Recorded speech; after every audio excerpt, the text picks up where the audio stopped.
Merry Christmas everyone! So for today's video, gagawa tayo ng macaroni salad in Filipino style. So ipe-prepare muna natin yung mga kakailanganin natin sa paggawa ng macaroni salad.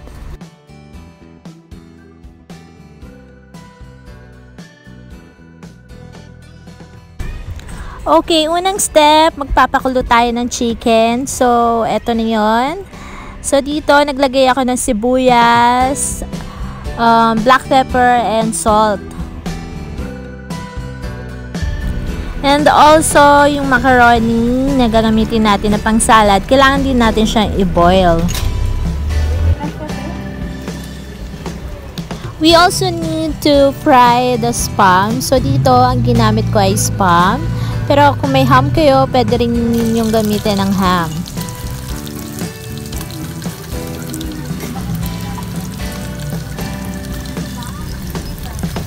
And then, sa pag-chop naman ng aking mga vegetable na gagamitin, so gumamit ako ng chopper. So, ayan.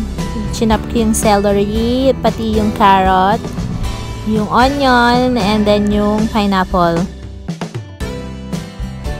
So, ito na yung mga ingredients na gagamitin natin sa paggawa ng macaroni salad.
Okay, mag-start na tayo. Paghahalo-halo lang natin to guys. So, madali lang yung step.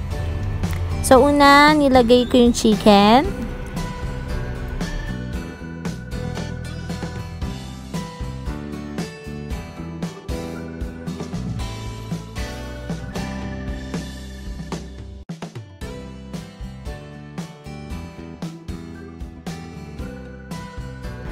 And then yung pineapple.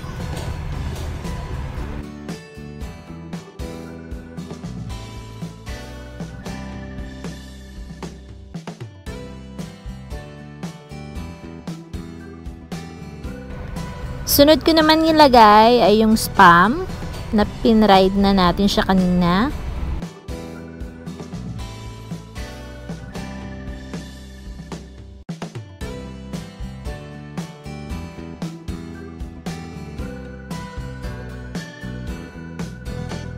Next ay ang carrot.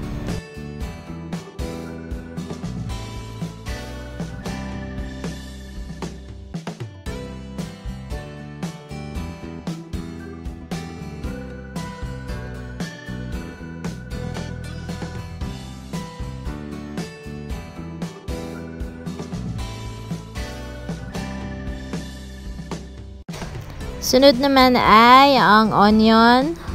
So guys, kahit anong pagkakasunod-sunod ng paglalagay ninyo, okay lang yan.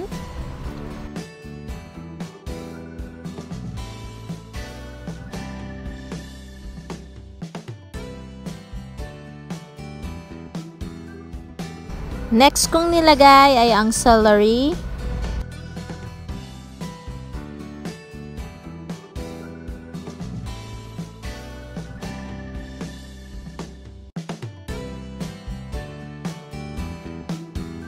And then, yung cheese.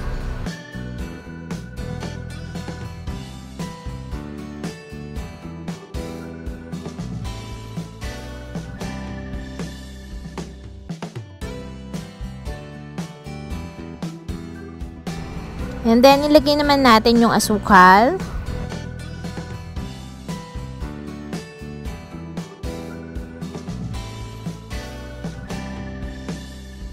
Paminta or black pepper.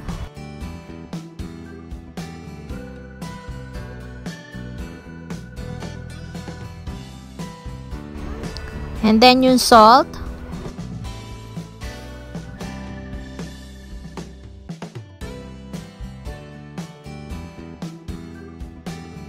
Next naman ay ang mayonnaise.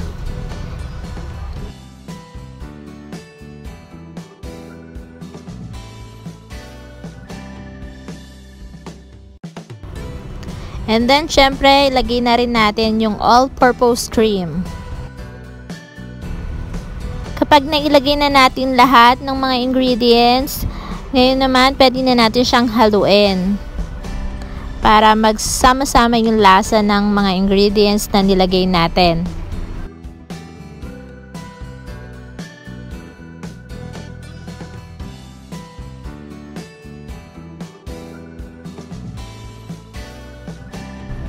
I-mix lang natin siya ng maigi.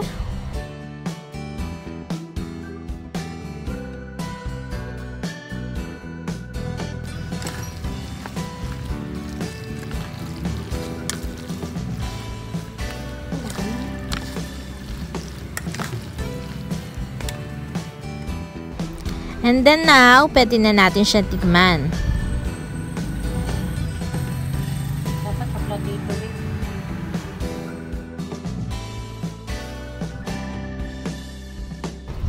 So, okay na siya guys. Okay na yung lasa niya. Pwede na natin siya i-transfer sa serving tray. So, nilagyan ko guys ng cheese sa ibabaw para mas masarap siya. And then, nilagyan ko lang din ng decoration para maganda and presentable yung ating macaroni salad. So, pwede na natin itong takpan and then, i-chill lang natin siya sa freezer.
So, eto na guys, sa ating finish na macaroni salad. Let's eat na. Happy eating!